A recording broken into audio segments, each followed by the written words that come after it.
Hello, everyone, and welcome to episode 3 of the Sweet Pea Farm NY podcast.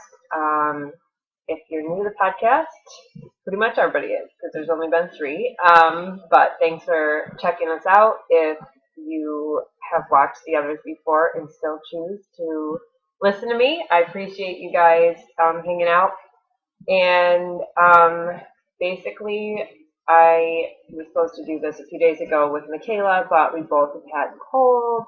So, again, I'm kind of doing this on a crunch without her because I wanted to get it done, and she's so busy with all her activities and things. It's hard to find time when we both have time, and Chloe's being quiet. So, it's sunny out today. The sheep are all outside, even though it's only like 18 degrees. I am in front of one of my new posters with sheep looking over me that was gifted to me from an Etsy shop, and I will post the link in the show notes. I kind of love it with their big old noses looking at me.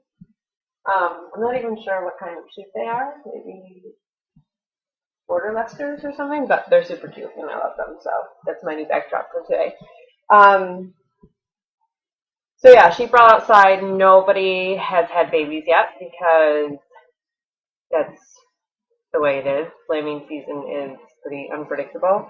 I had one that I've been watching for like 3 weeks, and I swear she can't get any bigger, but she's just there eating and acting like I'm crazy for checking on her every 2 hours. But that is the joy of farming. So I'm getting ready to go to Adams, New York tonight to do a presentation to a knitters group about felting. I'm excited to meet new people that can teach me things about knitting. I am hopeful that I will have some interesting information for them about butt felting and needle felting and how to incorporate it with their knitting, because if you're knitting with non-superwash wool, you can felt your items if you want to shrink them and make them denser and thicker, and it's a fun way to play with your items and add embellishments if you want to needle felt on them and stuff. So that's what I plan to talk to this group about tonight. We've lucked out and the skies are blue. It's been kind of nasty out the last few days, so I'm grateful to be able to get to go. I was kind of nervous that the weather would be bad and we'd get snowed out, but I think Dad's going to come along with me to that. And so we should have a good time, hopefully. And hopefully I learn some knitting stuff because I have so much to learn. So I'm excited to do that. For finished objects this week, I don't have a ton of felting, and I'll explain why in a minute, but I have a few items. I started making these, and this will make sense when I get to works in progress a little bit, but these are just little felted, I'm going to drop one, pins. So, I don't know if I can, that one's a little sleeping red fox, and this one's a little sleeping lamb. Kind of love the fox better because it's all curled up and looks a little bit more realistic. And then the backs are just flat and have little pins that I hot glued to the back of the wool. And you can move the light, it's really bright right there. And you can use them, for anything you would use a pin for, but I thought they'd look cool like on a towel or a brooch or whatever. I mean, they're kind of big for a hat, I think, but I have done flowers and stuff, like wet felted flower pins that would be cool on a hat or a bag. These would be cool on a bag, but I really thought they'd be fun, like right on your shoulder, kind of like, or just like on a sweater even. So I did those pins. Those were kind of a new idea, and I sent one of those off to a new friend. So maybe you'll see those if you watch other podcasts, because it was a fox, if I could do a hint, and I thought that she would like it. One of the things I had to do this week, my mom, or my dad's little dachshund, got a hold of a mouse that I had felted for my mom, and it was like shredded, but he didn't eat anything, thank God, so I was able to take most of the wool and fix him and put him back together, but it kind of inspired me to do another mouse like that because I haven't done one in a long time, and it's a basic little design, but it's cute, and it's so bright right here. I love natural light, but at the same time, it's going to make it hard for light things to show up on the camera. But just a basic little mousey with little pink nose and hands, and he's got a little pink tail on the back. And I did a bunny because I have lots of gray from all the Romney I've been carding up. So I did a little chubby bunny. And I did a little donkey. This guy's got an armature, so it's, posable or whatever. The armature means that inside of him is a wire like skeleton. So the benefit with doing armature, even though it takes longer and sometimes it's a little bit harder because you have to wrap the wire, is that you can build the structure and the proportions of the animal or the figure with the wire first, and then if you step back and you're like, that doesn't really look like a donkey skeleton, which this guy I kind of think has a long neck, but I still love it. So anyway, you can kind of sit back and look at the skeletal structure of the armature, and if it doesn't look good, then you know not to spend hours and hours felting around it. Fix the armature first. You know what I mean? So it's got a little bit of a benefit. Plus, it's cool because it's sturdier. So when you're doing objects that have little thin legs and you want them to stand up, if I had made these legs and they were solid wool and just this thin, it wouldn't stand. The wool wouldn't support the weight. So the wire helps do that, and it makes it cool because you can pose it and you can have it lying down or jumping over the moon or whatever you want to do. So it does take more time. It's beneficial to wrap the wire with pipe cleaners. But when you're making little things like this, then the pipe cleaners kind of make the legs too bulky. So it just depends on what you're doing with that. So that's all I needle felted, I think. A lot of stuff is packed up for market, and a lot of the items I was like, did I show you guys this yet or not? I'm not sure, but most of them are things that I do all the time. So if I didn't show it to you this week, you'll probably see another one later on. Something else I did this week, my acid dyes came in from a company that I ordered some Jacquard acid dyes because I see a lot of indie dyers using that dye. And I generally dye with Kool-Aid and Rit dye or natural dyes all the time. In fact, I dyed some pink BFL locks for some core spinning, and this is just Rit dye that you can get in the laundry section of the grocery store or Walmart. And it's cotton candy pink, and I love it. So that's fun and that's easy. And I just add the Rit dye. You can get it liquid or powdered. Add it in a pot of hot, warm water, and dissolve the dye in or mix it in so it's evenly distributed throughout the water. And then you put the wool in, and you make sure that you have enough water so that the wool is freely swimming in there. You don't want it packed. And then you just kind of let it simmer on the stove. You don't boil it, but you keep it hot, on the low setting for a half an hour or so. And you can check it. If I want a paler pink, I put less dye in and take less time. For pigs, the needle felted pigs, I do a little bit of a paler pink. For this brighter pink, I left it there for quite a bit, and I put quite a bit of dye in the pot. So if it's something that you're going to be doing regularly, it's good to take specific notes to make sure you can duplicate the same results. But if you're just playing around or ballparking it, then it's kind of fun to just figure it out. So anyway, I'd gotten some acid dyes because I wanted to start dyeing some of my yarn since I've been spinning a lot, and I love natural colored yarns. I love grays and the natural browns that sheep grow themselves. And those colors are awesome to be able to have because they fit in your wardrobe with everything. They're neutral colors and they go with everything. But I do love color. So I really wanted to try and play. I love teals and purples are my favorite colors. And so I wanted to play with dyeing some of my yarn so I could have some colorful, towels and scarves and stuff too. So I had this baby doll yarn that is 2-ply chunky yarn that I had spun myself, grown myself. One of my baby dolls she grew, and I sheared and the whole nine. So I wanted to dye it a fun color. And so I dyed this. I have 130 yards of it, so this is just one skein that I kind of took apart to show you.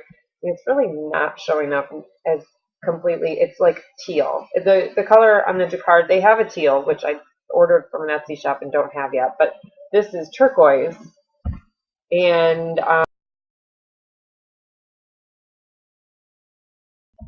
really bright and beautiful and fun, and I cannot wait.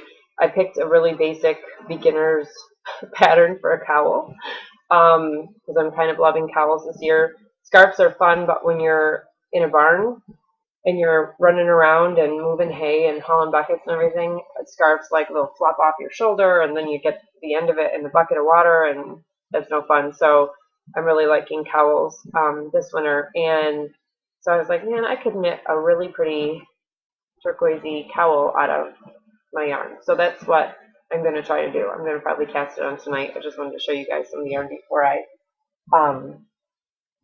started knitting it up, and I have quite a bit of it. So hopefully I have enough, and hopefully it comes out well, and I'll show you that.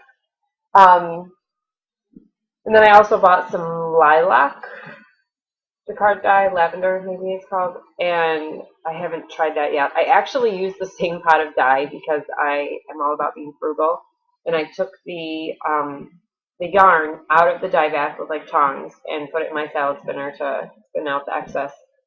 But I kept most of the water and dye in the pot, and then added some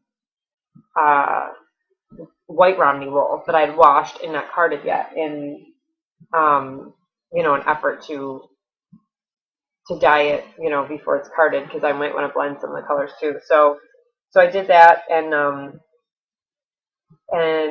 it came out lighter. I should have brought it over. It came out lighter turquoise than the yarn did, but it's still pretty, and it's still fun. And a lot of it, I think I'll probably use some of it even for needle felting because it's just like a light blue. It's not as vibrant as this, but still good to know that you can still get some dye effect out of the pot, and use it more than once because, those little, it's not expensive for a little tub of Jacquard dye. I got a small little container, and I think it was $3, but there's not a lot of powder dye in those containers, so I was like, I'm going to see if I can use this more than once, and I did, and it worked. It didn't come out the same exact color. Most of the dye had saturated in the yarn, and when I rinsed the yarn, in the beginning, some of the water came out with color, but it ended up rinsing out clear, and so in a cowl, I mean, yeah, I'll wash it, but not like as much as I would like a sweater or socks or something. So I'm excited to see how that goes, and hopefully it stays vibrant. So what else? I also, works in progress, I guess. I have been working on this. You guys are going to laugh at me, but I've been working on this for a long time. This is BFL, I call it a Peacock colorway. I spun it myself. I bought this hand-painted roving braid from Wool Gatherings on Etsy, and I'd ordered quite a few things from them this Christmas season, and I spun this into singles, in a single because it gets you more yardage, and B, I was nervous about plying it. Even Navajo plying it I thought would muddy the colors, and the colors are so beautiful.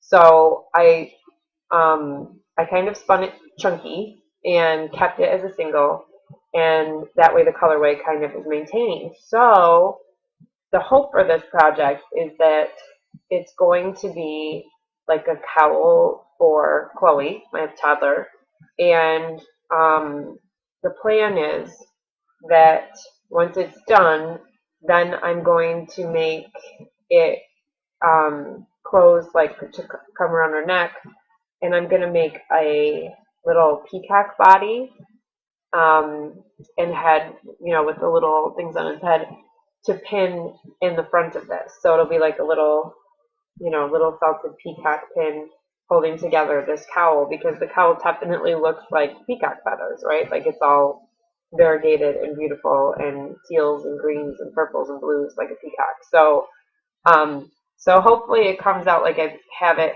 pictured in my mind. I think it's a fun idea. It's just going to be like a little snuggly scarf for her, and then because she's little, I thought she'd love it, having a little peacock pin to hold it closed, just like the fox and the sheep. I said that thinking that my 13-year-old, Michaela, who keeps this podcast with me on occasion, would be like, oh, that's dorky. And then she was all like, when I was talking about it to my mom last night. So I guess I'm going to have to get some more of this from wool gatherings and spin more up and make one for Michaela because I don't want her to feel left out. Also, this week I've been working a lot on my dad's drum carder that I long-term borrowed, and I have this, natural colored Romney fleece that I love, and I've been spinning on a regular basis, like daily. And because it's like a light natural gray, and Michaela has two like blue-gray Angora bunnies, I wanted to blend it and see how it came out. So the Romney we bought like unskirted fleeces from a neighbor who farms and has beautiful sheep and hopefully is selling me a couple ewe lambs this spring. And Dad and I skirted them, I think it was like Christmas Eve or it was around the holidays or something like that, and skirted them out in his garage. We went through and, skirting just means that you pull all the gunk and nasty parts off the fleece. So that you don't waste time trying to process that because some of it is just gross and not worth the effort of trying to clean. So we skirted them and then brought them home, and I wash it, probably every other day. I'll wash a batch of it. This natural one is done now. But and so when I wash the fleece, I just take a chunk out of the bag, and I have two big bowls that I use in my sink that are just for washing wool. And I have my hot water heater turned up like as high as it'll go when I'm washing wool. And I'll fill one bowl up with super, super hot water in Dawn, just blue Dawn dish soap, and put the chunk of wool, whatever, enough so that it's swimming freely in the bowl into the hot soapy water. And then I'll run hot water in the other bowl for a rinse bath. And so it'll go from the hot soapy water to a rinse bath, same temperature or as close as it can get. Wring it out, put it in a second hot soapy water bath, and rinse it out. I know a lot of people use Unicorn Wash, or Namaste Farm came out with this wash called Dirty Rotten Bastard Scouring Wash. And there's a unicorn one that came out that is getting really good reviews. And I want to try both the Namaste Farm one and the unicorn one. Excuse me. So for now I use Dawn. It cleans up baby ducks. So it cleans up my wool just fine for now. It works. I may try something new and be like, oh my gosh, what have I been missing? But for now, the Dawn works. So that's how it's processed. And then I put it on, right now, this time of year, I put it on the heat vents. In the summer, we put it out on the deck to dry in the sun on screens. And once it's dry, then I put it, I pick it. So we pull apart the curls or the locks. This is going to be for core spinning, so I want the curly locks, but I fluff it, basically pull apart the locks, after it's been washed, and then put it through the drum carder 3 times. That's what Dad and I have decided works well for the Romney fleece. I know with baby dolls, sometimes I have to do it more than 3 times. And this one is blended with Angora, which you can't really tell. I mean, I can see some of the Angora in there because the Angora is like white to black gray instead of like uniform. So if I look through, I can kind of see like some of the lighter parts in there. There's this little fluff right here, this piece. So I put it through the drum carder 3 times. I sandwich the Angora between 2 light layers of Romney, so it's probably about 75 Romney, 25 Angora. And like I said, I sandwich the Angora in the middle so that it doesn't get like, because it's so airy, like it'll just drift into the air, like if the heater comes on. So that way it's kind of stuck between, and then put it through the drum carder 3 times, and then it comes out in these bats. And then we just roll them up and store them, in a ventilated tub or whatever. And then when I'm going to spin them, I unroll the bats, okay, and then I split it into 3s. I'm not going to do this now because I already have one I'm working on in the other room. But so I split it into 3s, And then I take those thirds and pre-draft them out and get like a long piece of roving, essentially. So it's still easy to spin, and there's no chemicals involved whatsoever. I mean, these sheep basically are out grazing on grass, then they, come in and get shorn, and then we wash the wool and dawn. That's as chemical as it gets, unless I'm dyeing it, which, sometimes I do, but a lot of the natural fleeces I leave undyed. And so I'm spinning the Angora Romney on my new wheel, my Ashford country spinner, and I'll show you guys this beauty. It's not very heavy. It is a double treadle. It has a jumbo wheel or jumbo bobbin on it. So I got it. The orifice and the bobbin are huge, so I can do core spinning and art yarn and things like that. The wheel has weights on the back of it. You can't see it on this angle, but on the back of see those two black dots on the bottom? Those are weights. So it always brings the wheel back to the same position. So you just start on your right foot and you go. I picked it up Monday. A lady from Canada was bringing the seller a different wheel and offered to meet me in Watertown because that's where she gets on the 81 to go back to Canada. And Watertown is it's 15 minutes from my house.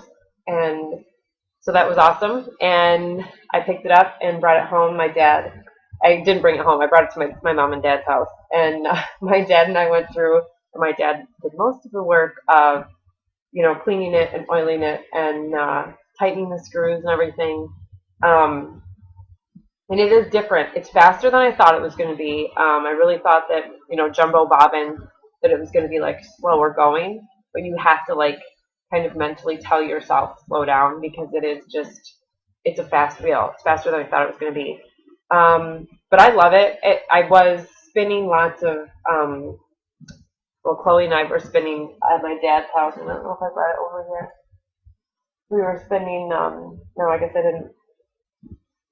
Core spun, so we would have I spun some Romney, just gray Romney, and then we took locks. My dad had some Teeswater, he calls it Teesdale, which cracks me up every time, but Teeswater locks, which are longer than this, and I would spin, and you spin with the gray core yarn, and then you introduce the curly locks from the right side. So eventually I had Chloe doing this because she could and it was fun.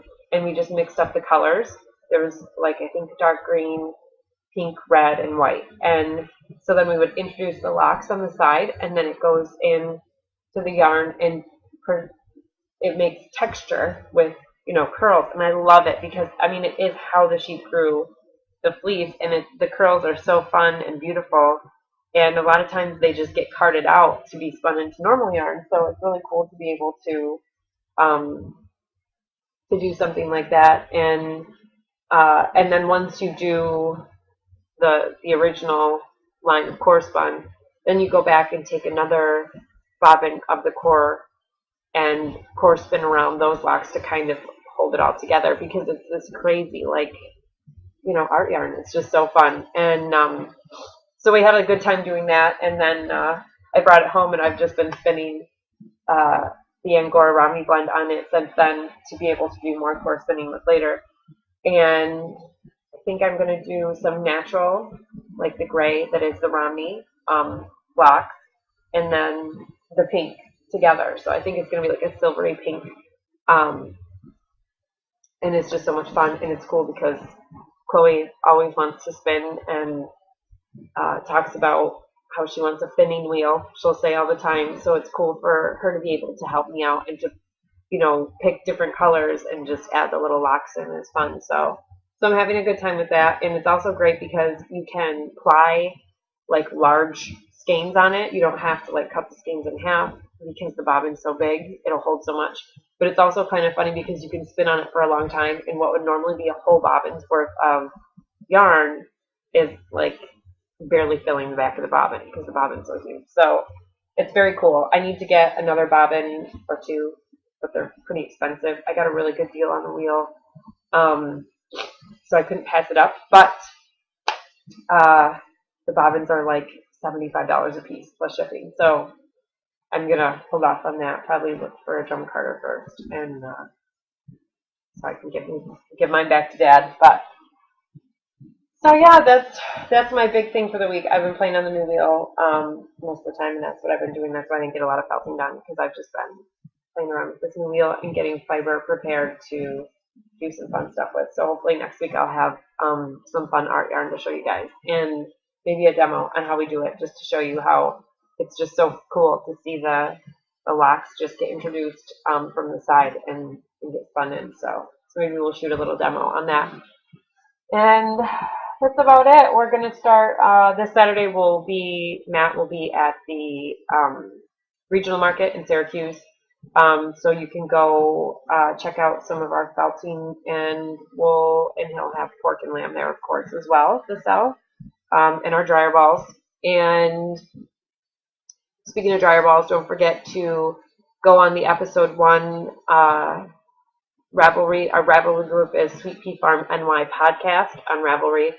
In the group, search that, and you'll be able to find the episode 1 thread and just post a picture of a work in progress. It can be anything: spinning, knitting, crochet, sewing, felting, anything, crafty. Post that on there and check it out. Also, check out, if you watch Tiny Paper Foxes, is a podcast, and she's pretty awesome, and they do a lot of cool stuff. And they're doing Take 20 next month, and we sent a prize over there for one of the weekly drawings for that. And it's basically like any craft thing you want to just take 20 minutes a day and work on it, which fortunately I get lots of time to do crafting, spinning, felting, whatever. But if you don't, maybe it's a good opportunity and a good reason for you to, try to participate and post your items and what you're doing for 20 minutes a day. So check out her podcast and the group on Ravelry. And like I said, we sent along a prize for that. So and there's several other awesome prizes. I think there's a project bag and some hand-dyed yarn. There's really great stuff. She's got a lot of people that watch that podcast, so there's really great prizes. So make sure you check that out. And I don't know if I'll have a lot updated in the Etsy shop this week because we do have the regional market, and then next week starts the Chameau market. And then tonight I have to go do this presentation, and they wanted me to bring like some of the felting kits and dryer balls and stuff for sale. So I probably won't have an Etsy shop update this week. But if you need anything, always message me below or in the Ravelry group. Also, I just added in Ask Us Anything thread where you can go on there and ask me or Michaela anything about sheep, fiber, wool processing, felting, Angora rabbits. You can ask Michaela, that's her thing, sewing for her.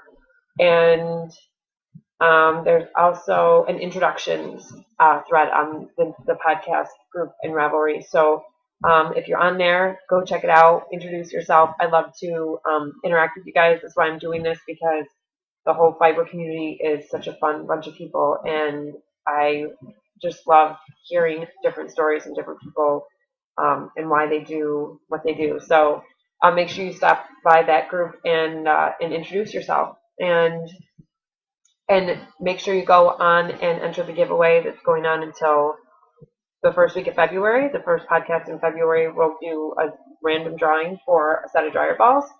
So post any work in progress on that episode 1 thread, and you'll be entered to win. And there's not a ton of them on there, so you have a good chance. So I think that's it for now. Like I said, you can find us on Facebook, Instagram, Twitter, Ravelry as Sweet Pea Farm NY, and you can find the group, the show notes and all the group info as Sweet Pea Farm NY Podcast on Ravelry.